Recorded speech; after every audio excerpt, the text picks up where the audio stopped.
Welcome to Our Life in Transition. Listener discretion is advised.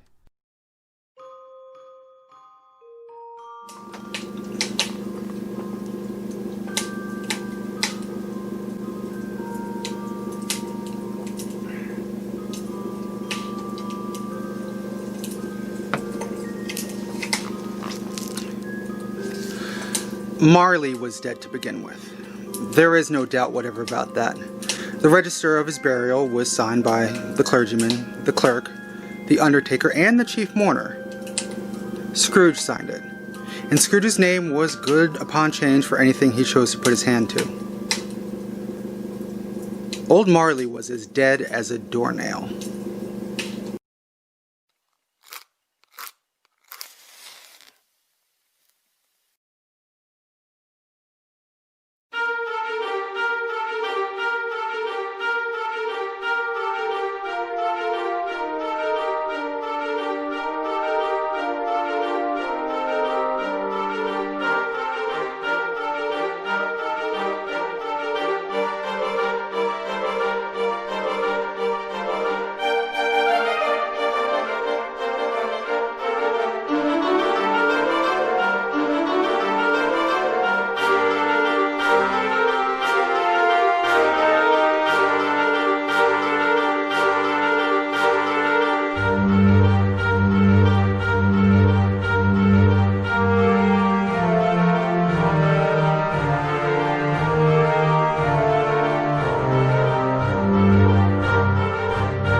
Mind, I don't mean to say that I know of my own knowledge that there is anything particularly dead about a doornail. I might have been inclined myself to regard a coffin nail as the deadliest piece of ironmongery in the trade, but the wisdom of our ancestors is in the simile, and my unhallowed hands shall not disturb it, or the country is done for. You will therefore permit me to repeat emphatically that Marley was as dead as a doornail. Scrooge knew he was dead? Of course he did. How could it be otherwise? Scrooge and he were partners for I don't know how many years. Scrooge was his sole executor, his sole administrator, his sole assign, his sole residuary legatee, his sole friend, and sole mourner. And even Scrooge was not so dreadfully cut up by the sad event, but that he was an excellent man of business on the very day of the funeral, and solemnized it with an undoubted bargain. The mention of Marley's funeral brings me back to the point I started from. There is no doubt that Marley was dead. This must be distinctly understood, or nothing wonderful can come of the story I am about to relate. If we were not perfectly convinced that Hamlet's father died before the play began, there would be nothing more remarkable in his taking a stroll at night in an easterly wind upon his own ramparts than there would be in any other middle-aged gentleman rashly turning out after dark in a breezy spot, say St. Paul's churchyard, for instance, literally to astonish his son's weak mind.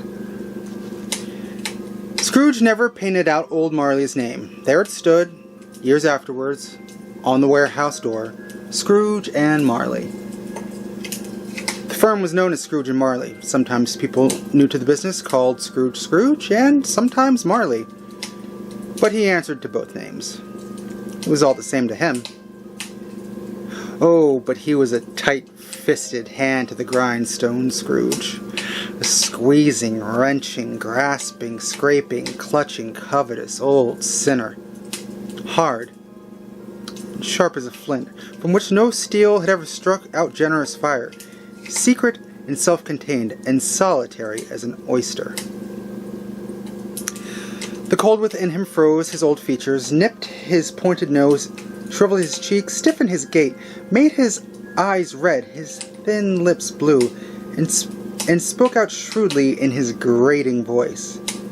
A frosty rime was on his head and on his eyebrows and his wiry chin. He carried his own low temperature always about him. He iced his office in the dog days and didn't thaw at 1 degree at Christmas. External heat and cold had little influence on Scrooge. No warmth could warm him, no wintry weather chill him. No wind that blew was bitterer than he, no falling snow more intent upon its purpose, no pelting rain open to entreaty. Foul weather did know where to have him. The heaviest rain and snow and hail and sleet could boast of the advantage over him in only one respect. They often came down handsomely, and Scrooge never did. Nobody ever stopped him in the street to say, with gladsome locks, "My dear Scrooge, how are you? When will you come to see me?" No beggars implored him to bestow a trifle. No children asked him what was the o'clock. No man or woman ever once in all his life inquired the way to such and such a place of Scrooge. Even the blind men's dogs appeared to know him, and when they saw him coming on, would tug their owners into doorways and up courts, and then would wag their tails as though they said, "No eye at all is better than an evil eye, Dark Master." But what did Scrooge care? It was the very thing he liked, to edge his way along the crowded paths of life, warning all human sympathy to keep its distance, was what the knowing ones call nuts to Scrooge. Once upon a time, of all the days of the year, on Christmas Eve, old Scrooge sat busy in his counting house. It was cold, bleak, biting weather, foggy withal, and he could hear the people in the court outside go wheezing up and down, beating their hands upon their breast, and stamping their feet upon the pavement stones to warm them. The city clocks had only just gone 3, but it was quite dark already. It had not been light all day, and the candles were flaring in the windows of the neighboring offices, like ruddy smears upon the palpable brown air. The fog came pouring in at every chink and keyhole, and was so dense without that although the court was of the narrowest, the houses opposite were mere phantoms. To see the dingy cloud come drooping down, obscuring everything, one might have thought that nature lived hard by and was brewing on a large scale. The door of Scrooge's counting house was open, that he might keep an eye upon his clerk, who, in a dismal little cell beyond, a sort of tank, was copying letters. Scrooge had a very small fire, but the clerk's fire was oh so very much smaller that it looked like one coal. But he couldn't replenish it, for Scrooge kept the coal box in his own room, and so surely as the clerk came in with the shovel, the master predicted that it would be necessary for them to part. Wherefore the clerk put on his white comforter and tried to warm himself at the candle, in which effort, not being a man of strong imagination, he failed. "A Merry Christmas, Uncle! God save you!" cried a cheerful voice. It was the voice of Scrooge's nephew, who came upon him so quickly that this was the first intimation he had of his approach. "Bah!" said Scrooge. "Humbug!" He had so heated himself with rapid walking in the fog and frost, this nephew of Scrooge's, that he was all in a glow. His face was ruddy and handsome, his eyes sparkled, and his breath smoked again. "Christmas a humbug, Uncle?" said Scrooge's nephew. "You don't mean that, I am sure." "I do," said Scrooge. "Merry Christmas. What right have you to be merry? What reason have you to be merry? You're poor enough." "Come, then," returned the nephew gaily. "What right have you to be dismal? What reason have you to be morose? You're rich enough." Scrooge, having no better answer ready on the spur of the moment, said "Bah!" again, and followed it with "Humbug." "Don't be cross, Uncle," said the nephew. "What else can I be?" returned his uncle, "when I live in such a world of fools as this? Merry Christmas." "Out upon Merry Christmas! What is Christmas time to you but a time for paying bills without money? A time for finding yourself a year older but not an hour richer?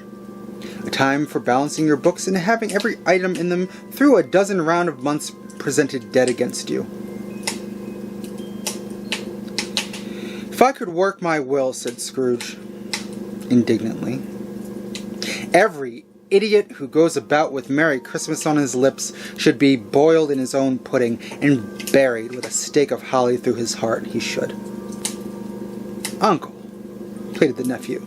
"Nephew," returned the uncle sternly, "keep Christmas in your own way, and let me keep it in mine." "Keep it?" repeated Scrooge's nephew. "But you don't keep it." "Let me keep it alone, then," said Scrooge. "Much good may it do you. Much good has it ever done you." "There are many things from which I might have derived good, by which I have not profited, I dare say," returned the nephew, "Christmas among the rest. But I am sure I have always thought of Christmas time, when it has come around, apart from the veneration due to its sacred name and origin, if belonging to it can be apart from that, as a good time. A kind, forgiving, charitable, pleasant time, the only time I know of in the long calendar of the year, when men and women seem by one consent to open their shut-up hearts freely, and to think of people below them as if they really were fellow passengers to the grave, and not another race of creatures bound on other journeys. And therefore, uncle, though it has never put a scrap of gold or silver in my pocket, I believe that it has done me good, and will do me good, and I say God bless it." The clerk in the tank involuntarily applauded. Becoming immediately sensible of the impropriety, he poked the fire and extinguished the last frail spark forever. "Let me hear another sound from you," said Scrooge, "and you'll keep your Christmas by losing your situation. You're quite a powerful speaker, sir," he added, turning to his nephew. "I wonder you don't go into Parliament." "Don't be angry, uncle. Come, dine with us tomorrow." Scrooge said that he would see him. Yes, he did indeed. He went through the whole length of the expression, and said he would see him in that extremity first. "But why?" cried Scrooge's nephew. "Why?" "Why did you get married?" said Scrooge. "Because I fell in love." "Because you fell in love," growled Scrooge, as if that were the only thing in the world more ridiculous than a Merry Christmas. "Good afternoon." "Nay, uncle, but you never came to see me before that happened. Why give it as a reason for not coming now?" "Good afternoon," said Scrooge. "I want nothing from you. I ask nothing of you. Why cannot we be friends?" "Good afternoon," said Scrooge. "I am sorry with all my heart to find you so resolute. We have never had any quarrel to which I have been a party. But I have made the trial in homage to Christmas, and I'll keep my Christmas humor to the last. So a Merry Christmas, uncle." "Good afternoon," said Scrooge. "And a Happy New Year." "Good afternoon," said Scrooge. His nephew left the room without an angry word notwithstanding. He stopped at the outer door to bestow the greetings of the season on the clerk, who, cold as he was warmer than Scrooge, for he returned them cordially. "There's another fellow," muttered Scrooge, who overheard him. "My clerk, with 15 shillings a week and a wife and family, talking about a Merry Christmas. I'll retire to Bedlam." This lunatic, in letting Scrooge's nephew out, had let 2 other people in. They were portly gentlemen, pleasant to behold, and now stood with their hats off in Scrooge's office. They had books and papers in their hands and bowed to him. "Scrooge and Marley's, I believe," said one of the gentlemen, referring to his list. "Have I the pleasure of addressing Mr. Scrooge or Mr. Marley?" "Mr. Marley has been dead these 7 years," Scrooge replied. "He died 7 years ago this very night." "We have no doubt his liberality is well represented by his surviving partner," said the gentleman, presenting his credentials. It certainly was, for they had been 2 kindred spirits. At the ominous word liberality, Scrooge frowned and shook his head and handed the credentials back. "At this festive season of the year, Mr. Scrooge," said the gentleman, taking up a pen, "it is more than usually desirable that we should make some slight provision for the poor and destitute, who suffer greatly at the present time. Many thousands are in want of common necessaries. Hundreds of thousands are in want of common comfort, sir. Are there no prisons? Asked Scrooge. Plenty of prisons, said the gentleman, laying down the pen again. And the union workhouses, demanded Scrooge. Are they still in operation? They are still, returned the gentleman. I wish I could say they were not. The treadmill and the poor law are in full vigor, then, said Scrooge. Both very busy, sir. Oh, I was afraid, from what you said at first, that something had occurred to stop them in their useful course, said Scrooge. I'm very glad to hear it. Under the impression that they scarcely furnished Christian cheer of mind or body to the multitude, returned the gentleman, a few of us are endeavoring to raise a fund to buy the poor some meat and drink, and means of warmth. We choose this time because it is a time of all others, when want is keenly felt, and abundance rejoices. What shall I put you down for? Nothing, Scrooge replied. You wish to remain anonymous. I wish to be left alone, said Scrooge. Since you ask me what I wish, gentlemen, that is my answer. I do not make myself merry at Christmas, and I can't afford to make idle people merry. I help to support the establishments I have mentioned. They cost me enough, and those who are badly off must go there. Many can't go there, and many would rather die. If they would rather die, said Scrooge, they had better do it, and decrease the surplus population. Besides, excuse me, I don't know that. But you might know it, observed the gentleman. It is not my business, Scrooge returned. It's enough for a man to understand his own business, and not to interfere with other people's. Mine occupies me constantly. Good afternoon, gentlemen. Seeing clearly that it would be useless to pursue their point, the gentleman withdrew. Scrooge resumed his labors, and with an improved opinion of himself, and in a more facetious temper than was usual with him. Meanwhile, the fog and darkness thickened so that people ran about with flaring links, proffering their services to go before horses and carriages, and conduct them on their way. The ancient tower of a church, whose gruff old bell was always peeping slyly down at Scrooge out of a Gothic window in the wall, became invisible. It struck the hours and quarters in the clouds with tremulous vibrations afterwards, as if its teeth were chattering in its frozen head up there. The cold became intense. In the main street on the corner of the court, some laborers were repairing the gas pipes, and had lighted a great fire in a brazier around which a party of ragged men and boys were gathered, warming their hands and winking their eyes before the blaze in rapture.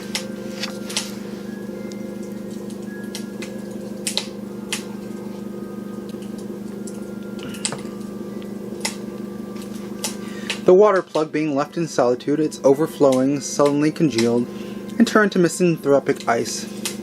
The brightness of the shops, where holly sprigs and berries crackled in the lamp heat of the windows, made pale faces ruddy as they passed. Poulterers' and grocers' trades became a splendid joke, a glorious pageant, with which it was next to impossible to believe that such dull principles as bargain and sale had anything to do. The Lord Mayor in the stronghold of the mighty mansion house gave orders to his 50 cooks and butlers to keep Christmas as a Lord Mayor's household should. And even the little tailor, whom he had fined 5 shillings on the previous Monday for being drunk and bloodthirsty in the street, stirred up tomorrow's pudding in his garret, while his lean wife and the baby sallied out to buy the beef. Foggier yet and colder, piercing, searching, biting cold. If the good Saint Dustin had but nipped the evil spirit's nose with a touch of such weather as that, instead of using his familiar weapons, then indeed he would have roared to a lusty purpose. The owner of one scant young nose, gnawed and nubbled by the hungry cold, as bones are gnawed by dogs, stooped at Scrooge's keyhole to regale him with a Christmas carol. But at the first sound of "God bless you, merry gentlemen, may nothing you dismay," Scrooge seized the ruler with such energy of action that the singer fled in terror, leaving the keyhole to the fog, and even more congenial frost. At length the hour of shutting up the counting-house arrived. With an ill will, Scrooge dismounted from his stool and tacitly admitted the fact to the expectant clerk in the tank, who instantly snuffed his candle out and put on his hat. "You'll want the whole day tomorrow, I suppose," said Scrooge. "If quite convenient, sir." "It's not convenient," said Scrooge, "and it's not fair. If I was to stop half a crown for it, you'd think yourself ill-used, I'd be bound." The clerk smiled faintly. "And yet," said Scrooge, "you don't think me ill-used when I pay a day's wages for no work." The clerk observed that it was only once a year. "Poor excuse for picking a man's pocket every 25th of December," said Scrooge, buttoning his greatcoat to the chin. "But I suppose you must have the whole day. Be here all the earlier next morning."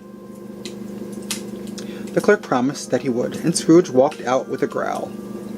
The office was closed in a twinkling, and the clerk, with the long ends of his white comforter dangling below his waist, for he boasted no greatcoat, went down a slide on Cornhill at the end of a lane of boys 20 times in honor of it being Christmas Eve, and then ran home to Camden Town as hard as he could pelt, to play at Blind Man's Bluff.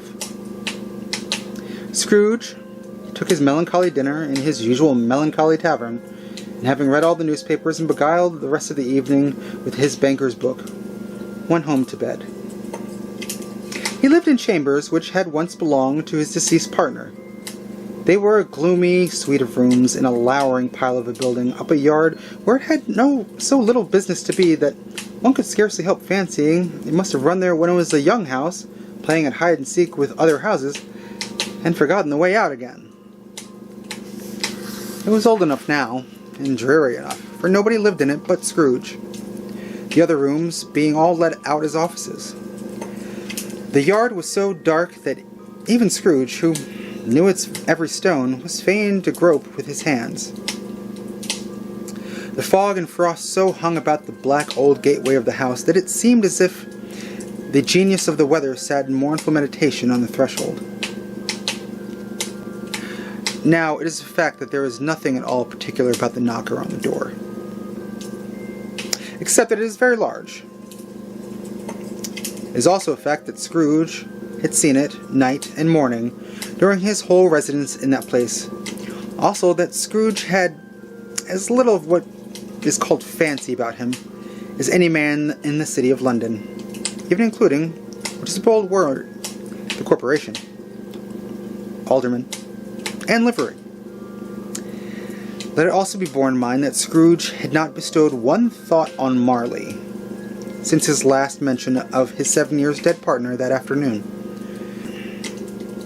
And then let any man explain to me, if he can, how it happened that Scrooge, having his key in the lock in the door, saw in the knocker, without its undergoing any intermediate process of change, not a knocker, but Marley's face. Marley's face. It was not an impenetrable shadow as the other objects in the yard were, but had a dismal light about it, like a bad lobster in a dark cellar. It was not angry or ferocious, but looked at Scrooge as Marley used to look, with ghostly spectacles turned up on its ghostly forehead. The hair was curiously stirred as if by breath or hot air, and though his eyes were wide open, they were perfectly motionless.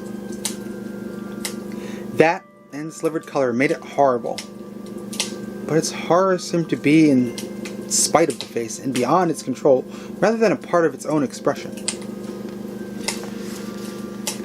As Scrooge looked fixedly at this phenomenon, it was a knocker again. To say that he was not startled, or that his blood was not conscious of a terrible sensation to which it had been a stranger from infancy, would be untrue. But he put his hand upon the key he had relinquished, turned it sturdily, walked in, and lighted his candle. He did pause with a moment's irresolution before he shut the door, and he did look cautiously behind it first, as if he half expected to be terrified by the sight of Marley's pigtail sticking out into the hall. But there was nothing on the back of the door except the screws and nuts that held the knocker on. So he said, "Pooh-pooh," and closed it with a bang. The sound resounded through the house like thunder. Every room above and every cask in the wine merchant's cellars below appeared to have a separate peal of echoes of its own. Scrooge was not a man to be frightened by echoes. He fastened the door and walked across the hall and up the stairs, slowly too, trimming his candle as he went. You may talk vaguely about driving a coach and six up a good old flight of stairs or through a bad young act at Parliament. But I mean to say, you might have got a hearse up that staircase and taken it broadwise, with the splinter bars towards the wall and the doors towards the balustrades, and done it easily. There was plenty of width for that and room to spare, which is perhaps the reason why Scrooge thought he saw a locomotive hearse going on before him in the gloom. Half a dozen gas lamps out of the street wouldn't have lighted the entry too well, so you may suppose that it was pretty dark with Scrooge's dip. Up Scrooge went, not caring a button for that. Darkness is cheap, and Scrooge liked it. But before he shut his heavy door, he walked through his rooms to see that all was right. He had just enough recollection of the face to desire to do that. Sitting room, bedroom, lumber room, all as they should be. Nobody under the table, nobody under the sofa. A small fire in the grate, a spoon and basin ready, and the little saucepan of gruel. But Scrooge had a cold in his head. Upon the hob. Nobody under the bed, nobody in the closet, nobody in his dressing gown, which was hung up in a suspicious attitude against the wall. Lumber room as usual. Old fire guard, old shoes, 2 fish baskets, washing stand with 3 legs, and a poker. Quite satisfied, he closed the door and locked himself in. Double locked himself in, which was not his custom. Thus secured against surprise, he took off his cravat and put on his dressing gown and slippers and his nightcap, and sat down before the fire to take his gruel. It was a very low fire indeed. Nothing on such a bitter night. He was obliged to sit close to it and brood over it before he could exact the least sensation of warmth from such a handful of fuel. The fireplace was an old one, built by some Dutch merchant long ago, and paved all around with quaint Dutch tiles designed to illustrate the scriptures. There were Cains and Abels, Pharaoh's daughters, queens of Sheba, angelic messengers descending through the air on clouds like feather beds, Abraham's, Belshazzar's, apostles putting off to sea in butterboats, hundreds of figures to abstract his thoughts. And yet that face of Marley, 7 years dead, came like the ancient prophet's rod and swallowed up the whole. If each smooth tile had been a blank at first, with the power to shape some picture on its surface from the disjointed fragments of his thoughts, there would have been a copy of old Marley's head on every one. "Humbug," said Scrooge, and walked across the room. After several turns, he sat down again. As he threw his head back in the chair, his glance happened to rest upon a bell. A disused bell that hung in the room and communicated for some purpose now forgotten in a chamber in the highest story of the building. It was with great astonishment and with a strange, inexplicable dread that as he looked, he saw this bell begin to swing. It swung so softly in the outset that he scarcely made a sound, but soon it rang out loudly, and so did every bell in the house. This might have lasted half a minute, or a minute, but it seemed like an hour. The bells ceased as they had begun, together. It was succeeded by a clanking noise, deep down below, as if some person were dragging a heavy chain over the casks in the wine merchant's cellar. Scrooge then remembered to have heard that ghosts in haunted houses were described as dragging chains. The cellar door flew open, with a booming sound. And then he heard the noise, much louder on the floors below, and coming up the stairs, and coming straight towards his door. "It's humbug still," said Scrooge. I won't believe it." His color changed, though, when, without a pause, he came through the heavy door and passed into the room before his eyes. Upon its coming in, the dying flame leaped as though it cried, "I know him." Marley's ghost, and fell again. The same face. The very same. Marley in his pigtail, usual waistcoat, tights, and boots. The tassels on the latter bristling like his pigtail, and his coat, skirts, and the hair upon his head. The chain he drew was clasped about his middle. It was long and wound about him like a tail. It was made, for Scrooge observed closely, of cash boxes, keys, padlocks, ledgers, deeds, and heavy purses wrought in steel. His body was transparent, so that Scrooge, observing him and looking through his waistcoat, could see the 2 buttons on his coat behind. Scrooge had often heard it said that Marley had no bowels, but he had never believed it until now. "Both very busy, sir." Nor did he believe it even now. Though he looked the phantom through and through and saw it standing before him, though he felt the chilling influence of its death-cold eyes and marked the very texture of the folded handkerchief around its head and chin, which wrapper he had not observed before, he was still incredulous and fought against his senses. "How now?" said Scrooge, caustic and cold as ever. "What do you want with me?" "Much." Marley's voice, no doubt about it. "Who are you?" "Ask who I was." "Who were you, then?" said Scrooge, raising his voice. "You're particular for a shade." He was going to say, to a shade, but substituted this as more appropriate. "In life, I was your partner, Jacob Marley." Can you sit down?" asked Scrooge, looking doubtfully at him. "I can." "Do it, then." Scrooge asked the question because he didn't know whether a ghost so transparent might find himself in a condition to take a chair, and felt that, in the event of its being impossible, it might involve the necessity of an embarrassing explanation. But the ghost sat down on the opposite side of the fireplace as if he were quite used to it. "You don't believe in me," observed the ghost. "I don't," said Scrooge. "What evidence would you have of my reality beyond that of your senses?" "I don't know," said Scrooge.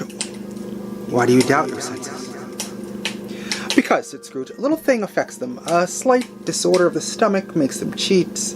You may be an undigested bit of beef, a blot of mustard, a crumb of cheese, a fragment of an underdone potato.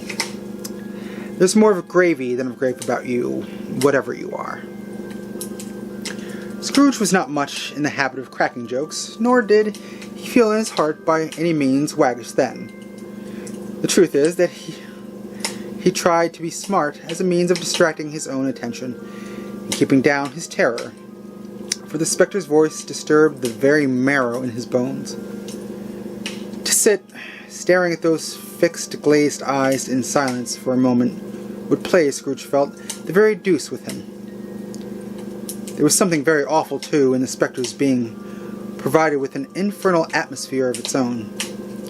Scrooge could not feel it himself, but it was clearly the case, for though the ghost sat perfectly motionless, his hair and skirts and tassels were still agitated as by the hot vapor from an oven.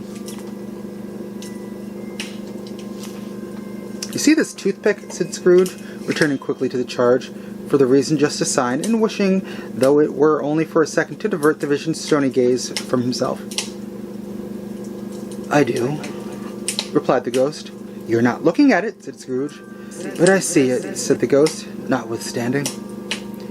"Well," returned Scrooge, "I have but to swallow this, and for the rest of my days be persecuted by a legion of goblins, all of my own creation. Humbug, I tell you, humbug." At this the spirit raised a frightful cry and shook its chains with such a dismal and appalling noise that Scrooge held on tight to his chair to save himself from falling in a swoon. But how much greater was his horror when the phantom, taking off the bandage around its head, as if it were too warm to wear it indoors, its lower jaw dropped down upon its breast. Scrooge fell to his knees and clasped his hands before his face. "Mercy," he said, "dreadful apparition, why do you trouble me?" "Man of the worldly mind," replied the ghost, "do you believe in me or not?" "I do," said Scrooge. "I must. But why do spirits walk the earth, and why do they come to me?" "It is required of every man," the ghost returned, "that the spirit within him should walk abroad among his fellow men and travel far and wide. And if that spirit goes not forth in life, it is condemned to do so after death. It is doomed to wander through the world. Oh, woe is me! And witness what it cannot share, what might have shared on earth and turned to happiness." Again the spectre raised a cry and shook its chains and wrung its shadowy hands. "You are fettered," cried Scrooge, trembling. "Tell me why." "I wear the chains I forged in life," replied the ghost. "I made it link by link and yard by yard. I girded it on of my own free will, and of my own free will I wore it. Is its pattern strange to you?" Scrooge trembled more and more. "Or would you know," pursued the ghost, "the weight and length of the strong coil you bear yourself? It was full as heavy and as long as this 7 Christmas Eves ago. You've labored on it since. It is a ponderous chain." Scrooge glanced about him on the floor in the expectation of finding himself surrounded by some 50 or 60 fathoms of iron cable, but he could see nothing. "Jacob," he said imploringly. "Oh, Jacob Marley, tell me more. Speak comfort to me, Jacob." "I have none to give," the ghost replied. "It comes from other regions, Ebenezer Scrooge, and is conveyed by other ministers to other kinds of men. Nor can I tell you what I would. Very little more is permitted to me. I cannot rest. I cannot stay. I cannot linger anywhere. My spirit never walked beyond our counting house. Mark me. In life my spirit never roved beyond the narrow limits of our money-changing hole, and weary journeys lie before me." It was a habit with Scrooge, whenever he became thoughtful, to put his hands in his breeches pockets. Pondering on what the ghost had said, he did so now, but without lifting up his eyes or getting off his knees. "You must have been very slow about it, Jacob," Scrooge observed, in a business-like manner, though with humility and deference. "Slow," the ghost repeated. 7 years dead," mused Scrooge, "and traveling all the time." "The whole time," said the ghost. "No rest, no peace, incessant torture of remorse." "You travel fast?" said Scrooge. "On the wings of the wind," replied the ghost.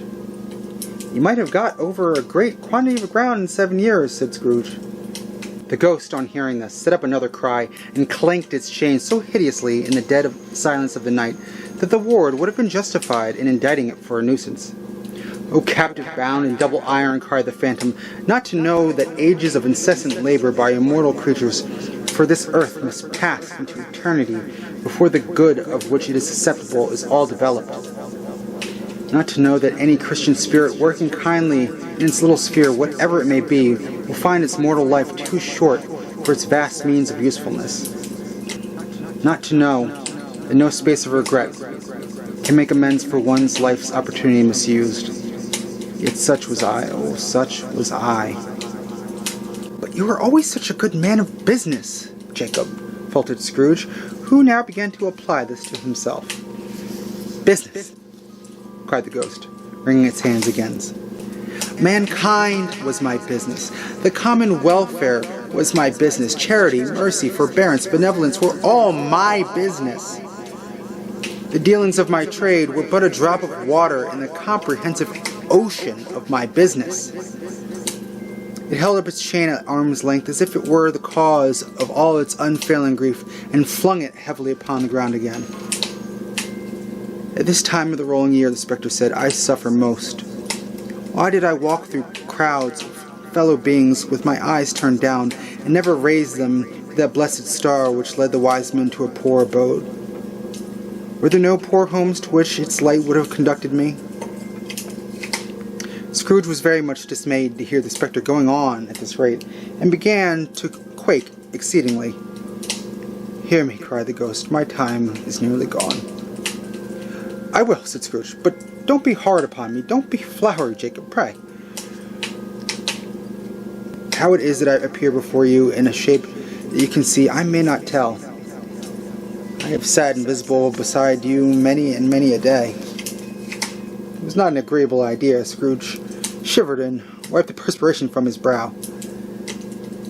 "That is no light part of my penance," pursued the ghost. "I am here tonight to warn you that you have yet a chance and hope of escaping my fate.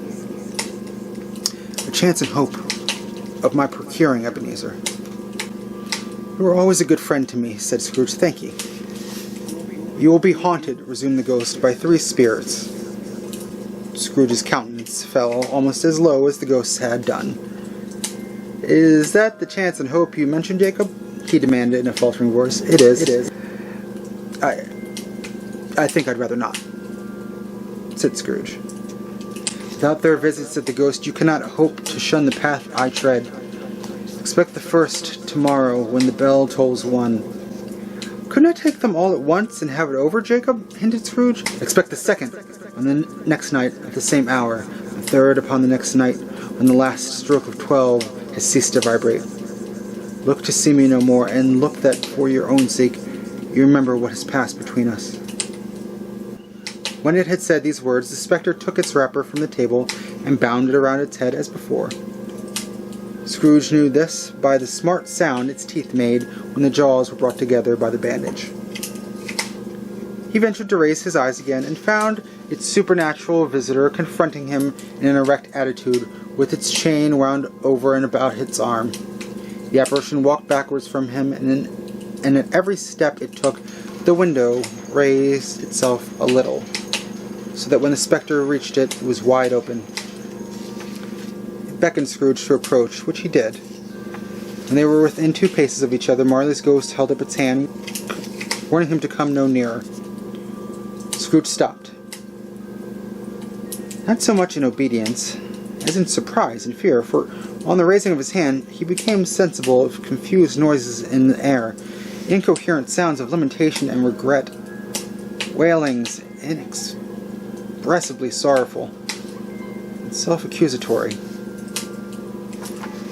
The spectre, after listening for a moment, joined in the mournful dirge and floated out upon the bleak dark night.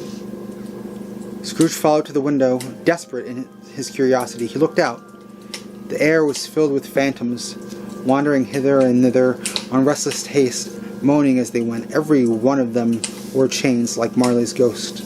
Some few, they might be guilty governments, were linked together. None were free.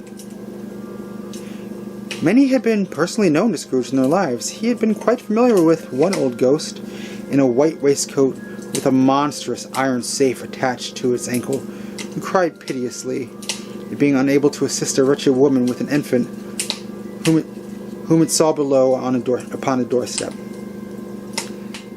The misery with them all was clearly that they sought to interfere for good in human matters and had lost the power forever. Whether these creatures faded into mist or mist enshrouded them, he could not tell, but they and their spirit voices faded together, and the night became as it had been when he walked home. Scrooge closed the window and examined the door by which the ghost had entered. It was double-locked, as he had locked it with his own hands, and the bolts were undisturbed.